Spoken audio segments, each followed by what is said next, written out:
Assalamu alaikum wa rahmatullah. Jazakumullah khairan, everybody, for coming. Let me reintroduce myself to you. My name is Fadel Soliman. Fadel Soliman. I'm Egyptian. I'm 48 years old, even though I look like 68.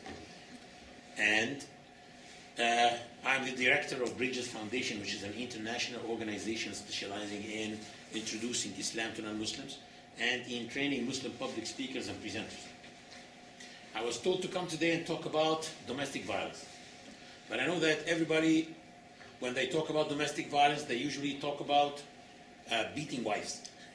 And this is probably part one. Last week, Brother Abdullah Hassan came and spoke about that. So I thought about making 80% of my talk about domestic violence against children and 20% about wives. Not even 1% about husbands, even though they are abused in many cases, not most cases, but in many cases. We need to understand that there are ultimate goals for the Sharia. The Islamic Sharia has what is called maqasid. Maqasid means ultimate goals. And the ultimate goals of Sharia are mainly to preserve religion, life, intellect, offspring, and wealth. So those are the 5 main ultimate goals of the Sharia. To preserve religion comes number 1, life, intellect, offspring, and wealth. Forming a family and having children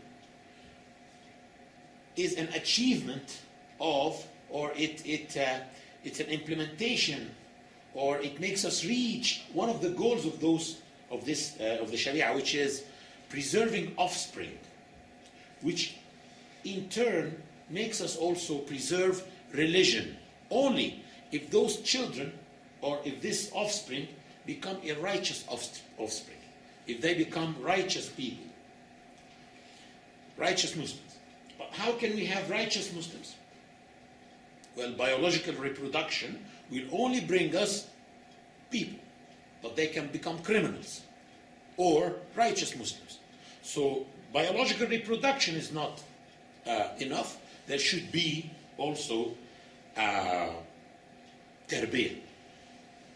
Tarbiyah means disciplining. Tarbiyah is the name of the game. But do we discipline children? This is now the problem. We sometimes do things thinking that this is disciplining children while it's actually corrupting children. We want our children to become religious, so we tell them, we are not going to watch TV channels at home. Only Qanat al-Majd al-Fada'iyya, for example, because it's only Quran.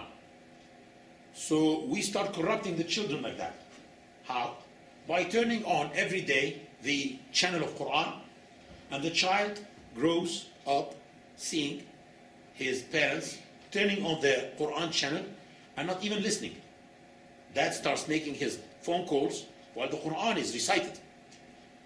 And mom keeps going in and out from the room as if there is nothing important on TV. But whenever there is a football match, that is watching, and no one can make any, not even a voice, nothing.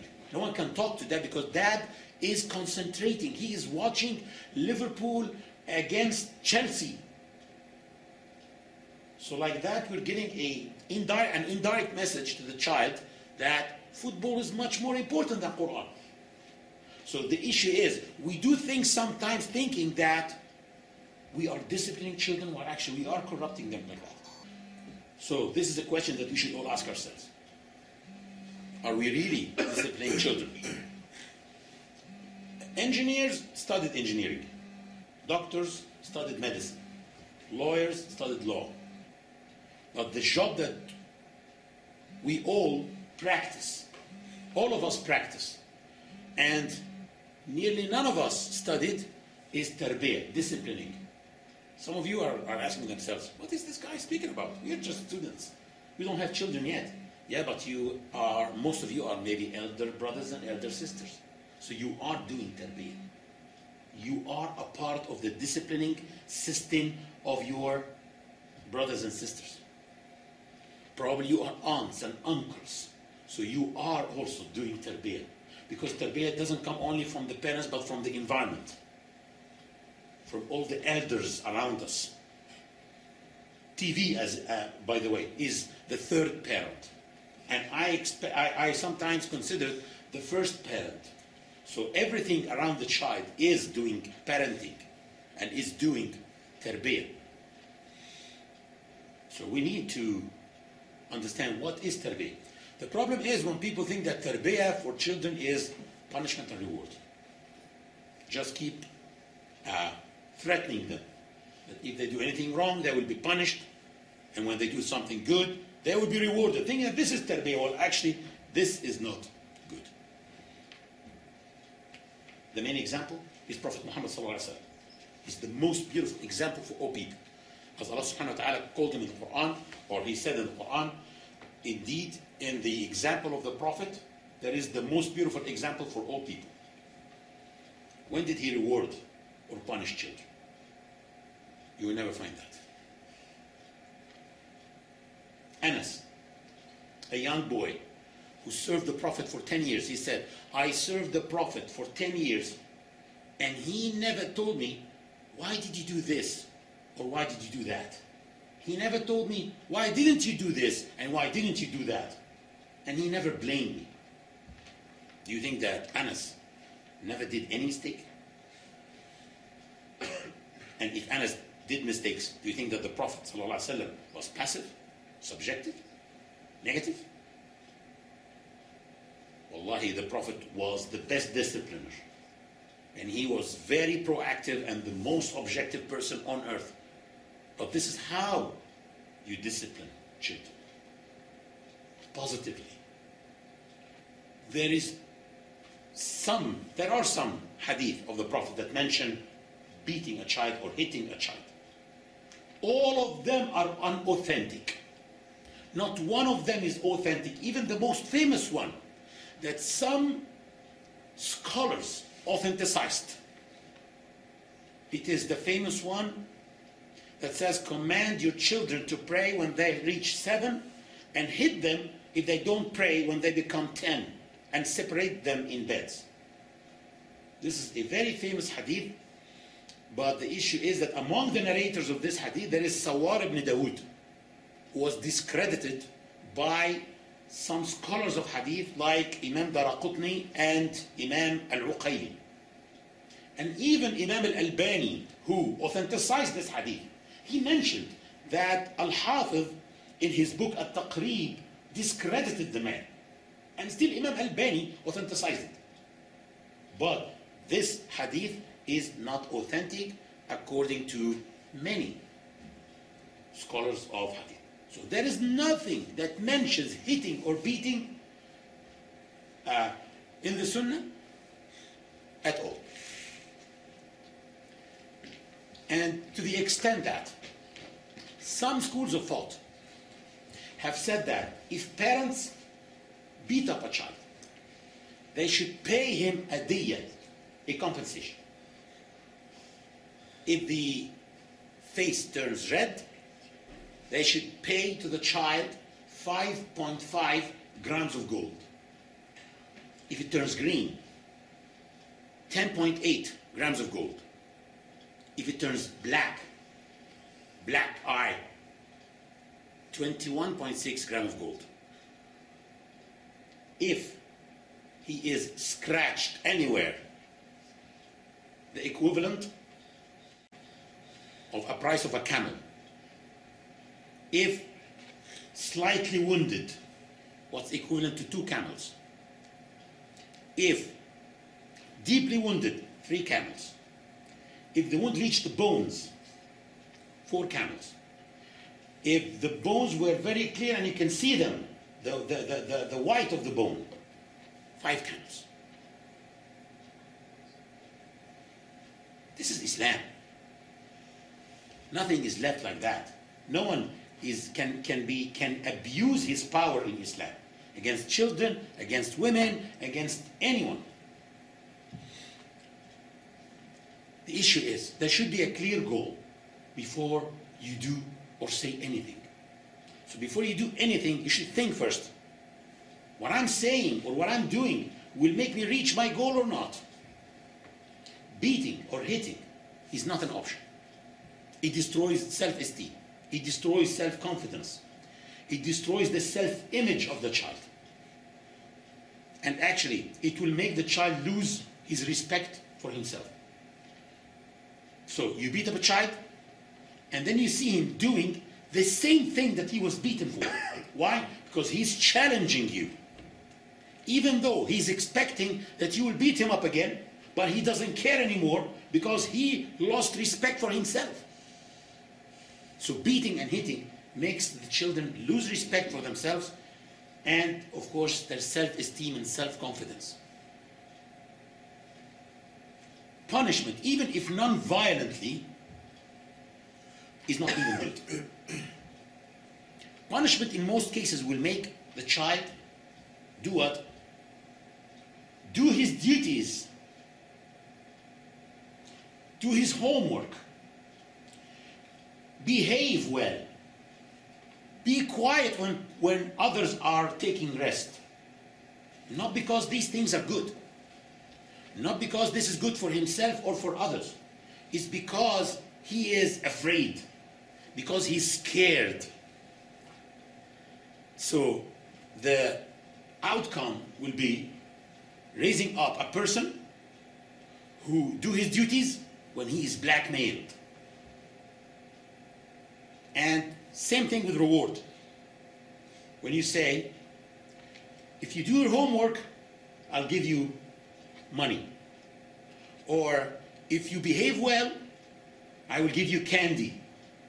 Or if you stay quiet while I'm resting because I'm very tired, I will take you to the rides at the weekend. The outcome will be that he will do these duties not because they are duties, not because they are good, not because it's good for himself or for others, but rather because you are now having a person who will do his duties when he is bribed. We want him to do his duties because he is responsible. So you want a responsible child, a child who knows what is responsibility.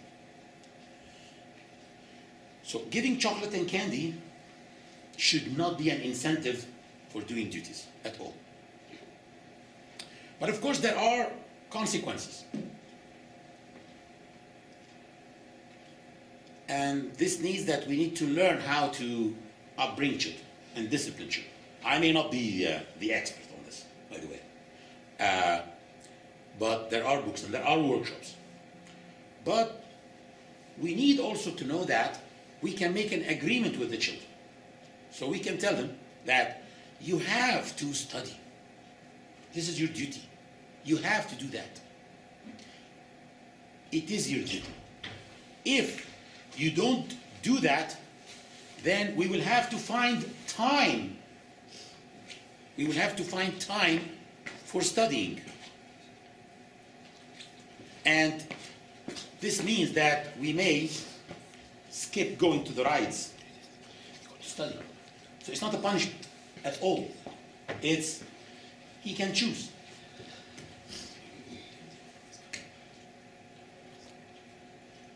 The issue is, let's see the example of Prophet Muhammad sallallahu alaihi wasallam. How he used to discipline children. Prophet Muhammad sallallahu alaihi wasallam used to spend quality time with children. Quality time is time when elders sit with the children. You sit with your younger brothers and sisters, sons or daughters, and there's no blaming and no advising, no instructions, nothing. You're not teaching anything. Just playing. This is called quality time. You go down to the level, to the intellectual level of the child. Did Prophet Muhammad do that? Prophet Muhammad used to go on his knees, pretending to be a camel, and Al-Hassan and Al-Hussein, his grandsons, right on his back. And he walks on his knees at home, saying, you guys have the best camel. نعم الجمل جملكما. You guys have the best camel. To this extent, spending quality time, playing with the children. And once he saw a little child sad, and he asked, why is this boy sad? They said, because his little bird died. So he called him and he said, يا أبا عمير ما فعل النغير. O father of Umayr. It's a kunya, it's a nickname that is usually told for elders. But to call a child the father of Aba Umayr, what about your Nughayr? The word is called Nughr, which means a bird. But the Prophet even called it a Nughayr, which means your birdie. He's like laughing with the child. The Prophet ﷺ was passing by some children who are playing. He said, Assalamu alaikum, O children. And they said, oh, Assalamu alaikum, O Prophet of Allah. He used to deal with them as if they are elders, giving them some confidence in themselves. And that's a hadith narrated by Ibn Abbas, by the way. What I'm telling you is not something that I fabricated. This is all from the Sunnah of the Prophet ﷺ. The Prophet ﷺ used to hug and carry the children.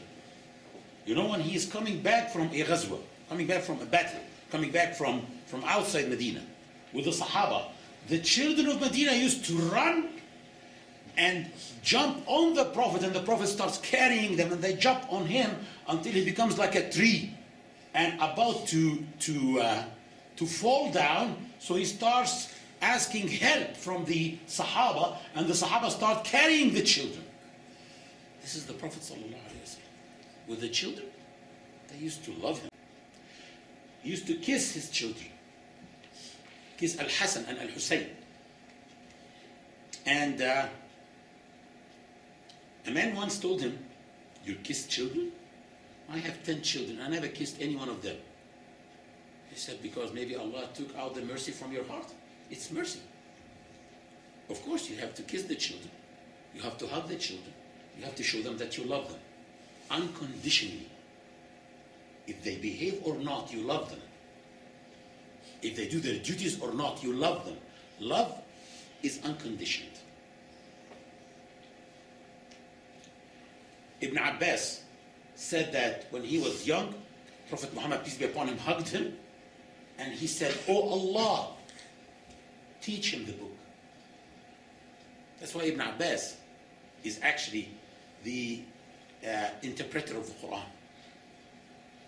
The Prophet called him the interpreter of the Quran. And he said, I once brought the Prophet ﷺ the water to make wudu. And I found him telling me, or making dua for me in a loud voice that I can hear, Allahumma faqihu fi ddin.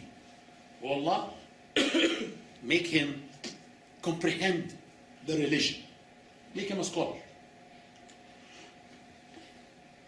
Anas, he said, I once served the Prophet, he did something, he brought him something. And then the Prophet made dua for him loudly. And Anas is narrating, he said, oh Allah, increase his wealth and his children and bless them for him. Bless what you give him.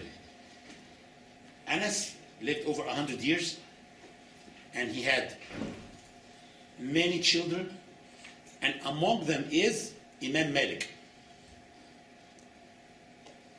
So you need to tell them that you love them. You need to tell the children that you love them. Prophet Muhammad sallallahu alaihi wasallam, Anas narrated that the Prophet sallallahu alaihi wasallam saw children and women coming out from a wedding. So the Prophet stood up. He was sitting. He stood up and he said, may Allah witness that you are among the most beloved people to my heart. Women and children. I want you to understand the context. Prophet Muhammad was doing that at a time when Arabs looked at women and children, especially girls, like second-class creatures. And the Prophet ﷺ showed that he loves girls, He loves children. He loves women. Telling Arabs, knock, knock, knock, change this. What's wrong with you? That's the Prophet sallallahu alaihi wasallam. Usama ibn Zayd mentioned the Prophet Muhammad sallallahu alaihi wasallam used to take him and take Al-Hasan, his grandson, and make them sit on his lap, everyone on a knee, and says, "Oh Allah, bear witness that I love them. Oh Allah, love them." Asking Allah to love them. Abu Huraira also mentioned that Prophet Muhammad sallallahu alaihi wasallam hugged Al-Hasan, the son of Ali ibn Abi Talib, one day, and he said, "Oh Allah, I love him. Oh Allah, love him, and love those who love him." And Abu Huraira said, "Since that day, no one is more beloved to my heart. No one is dearer to my heart than Al-Hasan." Mistakes that children do are opportunities to learn, actually. So when children lie or steal or cheat, don't punish. It's a chance to teach them courage and teach them how to be responsible. But you need to think how to do so. So mistakes are opportunities to learn. When children fight with each other, it's a chance to teach them conflict resolution. When temper tantrums happen, it's a chance to teach them communication skills. When morning hassles happen, before going to the school, missing the bus, they are late and stuff like that, it's time to teach them work ethics. It's time to teach them time management. It's a chance. But what have we tried? Nothing but punishment. Just punishing. And long-term results of punishment are awful. They lead to resentment. The children start to feel like, this is unfair. What's happening to me is unfair. So the child is feeling that he's treated unfairly. And that's not nice. And they will feel like, I can't trust adults. So next time when you tell him, we will go somewhere or something, he doesn't really trust you. He wants you to swear that he will do so. But he doesn't trust you anymore because of punishing. Because you promised before to go somewhere, and then you punished him, so you canceled the agreement. He's not trusting adults anymore. They will start to be rebellious. They will say, adults can't make me happy. So I will make myself happy, my way. I will do what I want. They will act rebellious. They will think about taking revenge for themselves when they are beaten. And they will say, I will get even and hurt back. Even if it hurts me again. That's what I said last time. That they can even go and repeat the act that they were punished for because they want to take revenge. Even though they know that they can be punished again, but they lost respect for themselves. And they can also retreat and have low self-esteem, lose self-esteem, by thinking like, I must be a bad person. I mess everything that I do. Everything that I do, I get punished for. And they can get sneaky. They say, okay, next time, I won't be caught. I will do it, but secretly. This is the long-term result of punishment. So, as I see here, punishing and even rewarding is not the right thing to do with children. If we talk about domestic violence against women, I can actually summarize it and conclude it in a story that happened a few years ago. A few years ago, an Egyptian man came to my office and he told me, I have a catastrophe. He said, what? He said, I'm married to a French Christian. And when we got married, we made an agreement that our children would become Muslim like me. And everything was fine until 9/11, and then the Danish cartoons, and then there was a lot of like Islamophobia wave against Prophet Muhammad. So she started to read about Prophet Muhammad, negative things, and she started to hate Islam and Prophet Muhammad. Sallallahu Alaihi Wasallam. So she started to take the 3 girls to the church. And we got divorced twice. Now we're married again. There's only one more chance. And we are having big fights right now. If we get divorced, it will be a big problem. She will try to take the kids to France and I won't be able to see them again. Or I will try to ban the kids from traveling by listing their names on the system so that they cannot travel without me. And I'm sure this will be really a problem, and it can escalate, and I'm afraid I don't want to see my kids going to psychiatrists. He said the only thing that can solve my problem is that my wife becomes Muslim. I said, yeah, this is something by the hand of Allah. Just bring her, let's talk to her. He brought her next day. She came.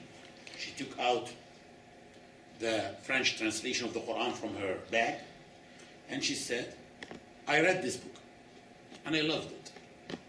I will never become Muslim because of one verse there. I said, what is it? She said, don't you guys read your book? It's the verse where Allah commands Ayman to beat me up. It's even an imperative tense. It says, وَالَّتِي تَخَافُونَ نُشُوزَهُنَّ فَعِذُوهُنَّ وَاهْجُرُوهُنَّ فِي الْمَضَاجِعِ وَاضْرِبُوهُنَّ. Those whom you fear they mutinize, admonish them, and abandon them in beds, and beat them up, or hit them. I can't worship a God that orders Ayman to hit me. So I said, so that's all. That's why you don't want to be Muslim. So does that mean that if I convince you with this verse and with what it means, you will become Muslim? She said, you will never convince me. I said, I didn't say that I will convince you. I'm just asking, if I convince you, will you become Muslim? She said, yeah, but you will never convince me. So let's see. You're very upset that it's an imperative tense. Would you like me to show you that not every imperative tense in the Quran means that it's a duty, but sometimes it means that it is just recommended? In the Quran, there's an imperative tense in the verse that says, so when you sacrifice, eat thereof and feed the poor and the needy. Is it a duty to eat from your sacrifice? It's not. It's just recommended. So an imperative tense can mean that it's just recommended, not a duty. Do you feel better? She said, very slightly. Very little like that. I said, okay, but still you're getting better. Would you like me to show you also that sometimes an imperative tense may not even mean recommended, it just means allowed? In Hajj, did anyone of you do Hajj before? Did you go hunting after Hajj? Why not? It's an imperative tense in the Quran. The Quran says, وَإِذَا حَلَلْتُمْ فَاصْطَادُوا. When you take off your ihram and you wear normal clothes, go and hunt. Doesn't mean that it's even recommended to hunt. It means you're allowed to hunt. So here I can say that it can also mean that it's just allowed, not recommended. Do you feel a little more better? She said, very little. I said, good. But we now dealt with the imperative tense issue. Let's talk about the verse itself, what it says. It speaks about mutiny. Becoming very disobedient. Disobedient woman means what? A wife who doesn't cook? Or a wife who doesn't clean the house? I don't know if you know this or not, but cooking and cleaning the house is not among the duties of the woman in Islam. Happy. I see that you're happy. Damn. Don't be very happy, because you don't want to eat their food.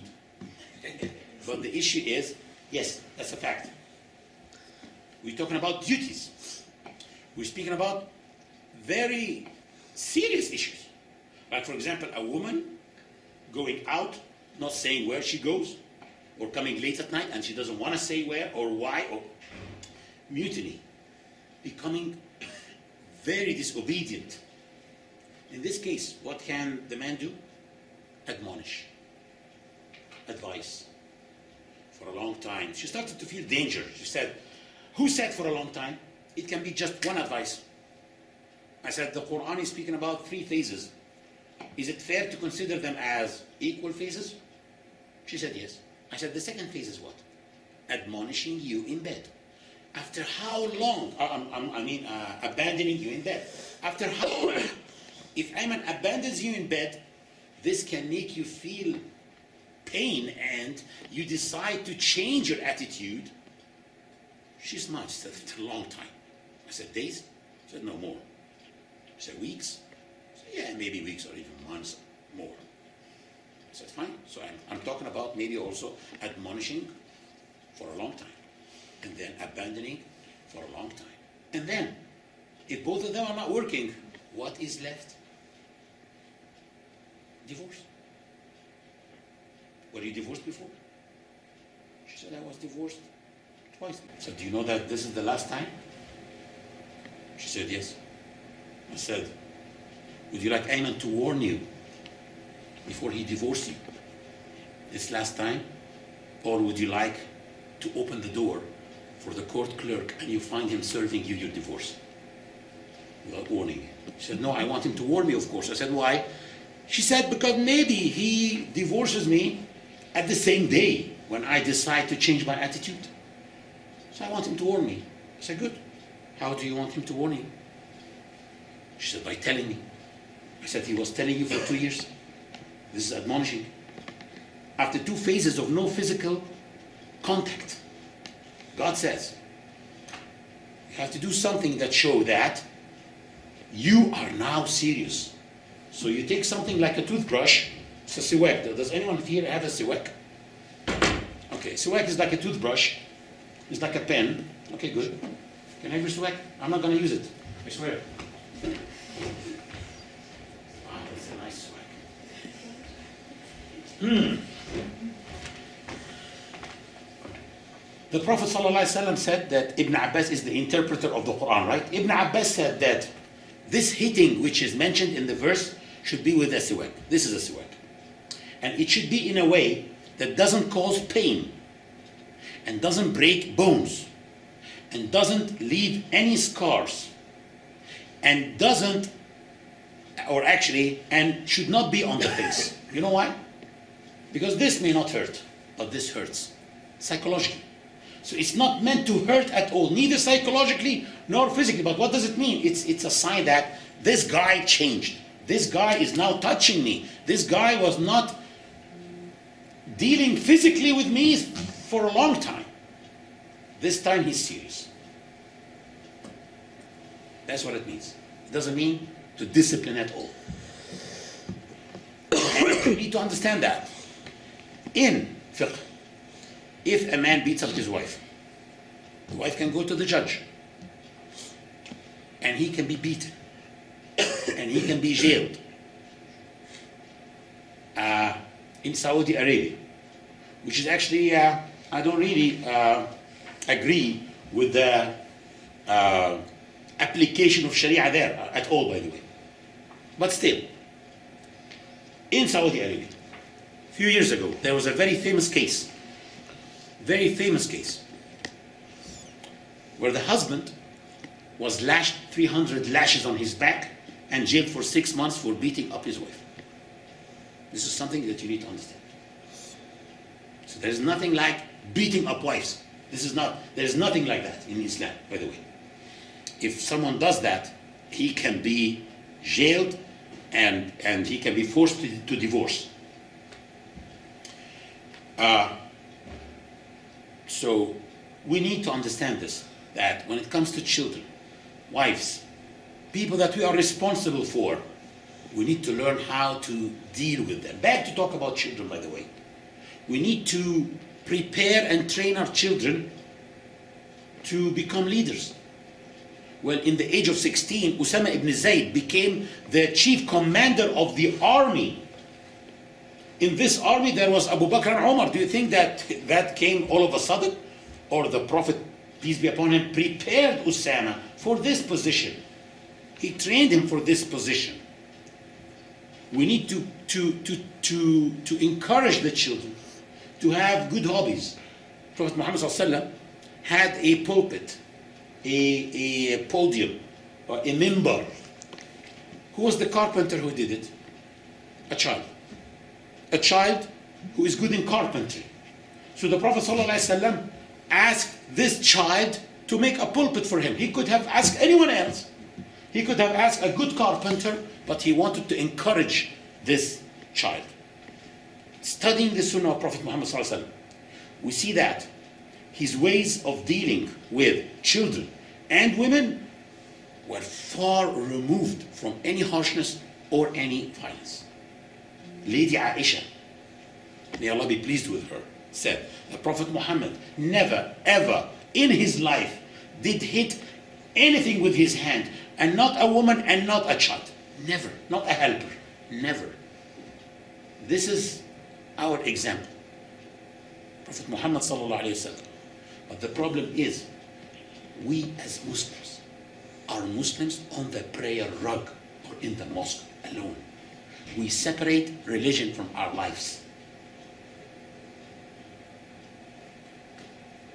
For example, and the brothers opened this issue with me an hour ago.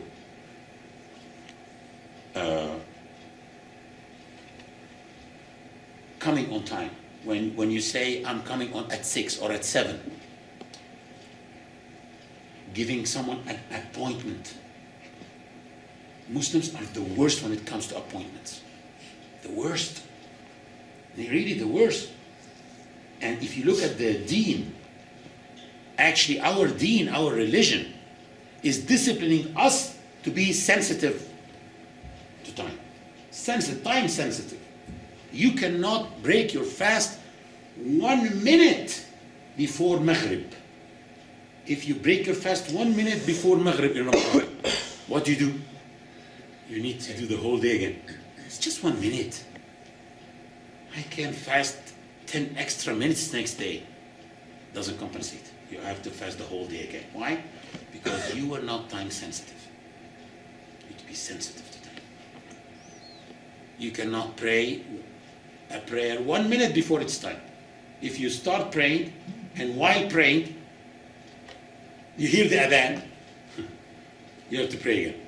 It's just 1 minute. It doesn't work like that.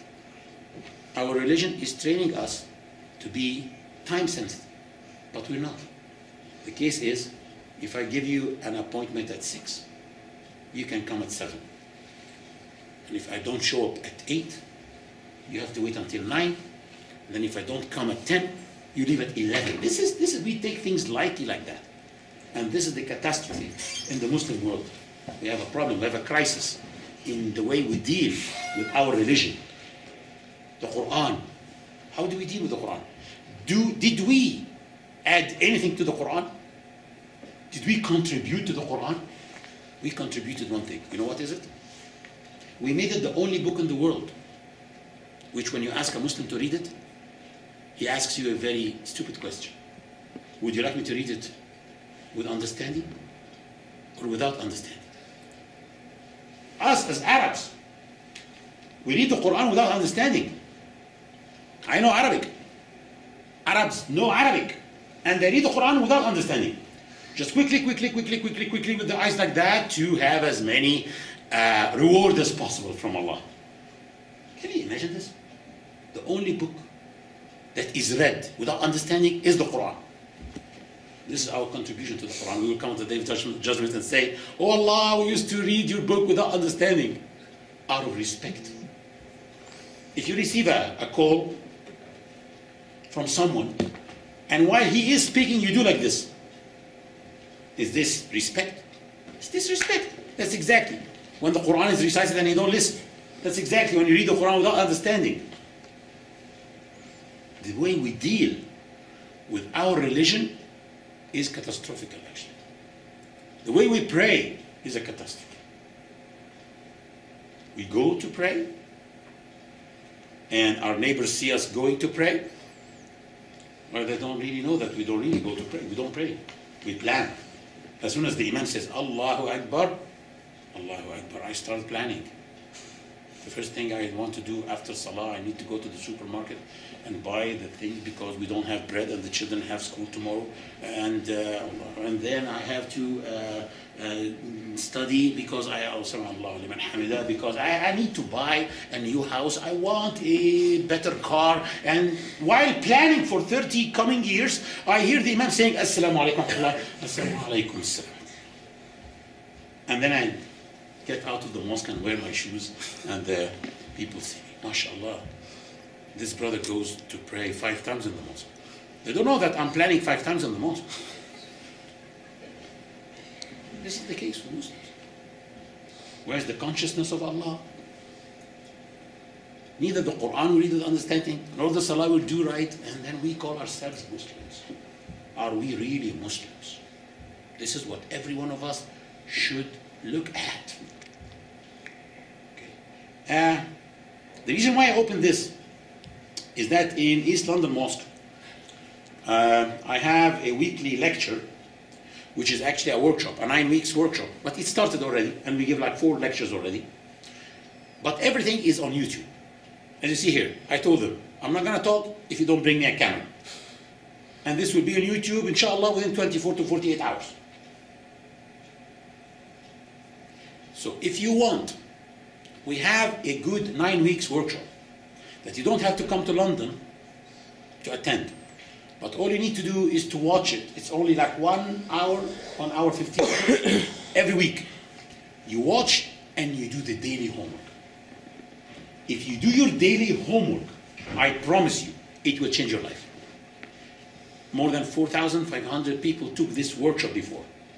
And right now, I give it every Sunday in Beirut to 300 people, and in Tripoli next day to 550 people, and then to 300 people in East London every Friday. If you do your homework, it will change your life. I have one case, a person who suffers from severe depression. And after 6 weeks, he came, that was like 3 years ago. He came telling me, brother, I don't want to continue taking my medication. He used to take an antidepressant and another medication called lithium for the brain. I said, please, don't stop it like that. You have to go to your doctor, and your doctor will see how to stop it for you. He will maybe gradually or something, but you have to go to the doctor and tell him, I feel like I don't need the medication. He didn't listen to me, and he really stopped the medication. Wallahi, the guy, 3 years now, he's perfect, mashallah. Perfect. But it's all about doing the homework. Watching the lecture is not enough. Okay? If you want, you can write down the YouTube channel. It's called Bridges Foundation. The YouTube channel is called Bridges Foundation, all one word without spaces, on YouTube. And there are the last 3-4 videos there. Okay? Jazakumullah khairan, barakallah fikum. I will open the floor for any questions. And I return back your siwak unused.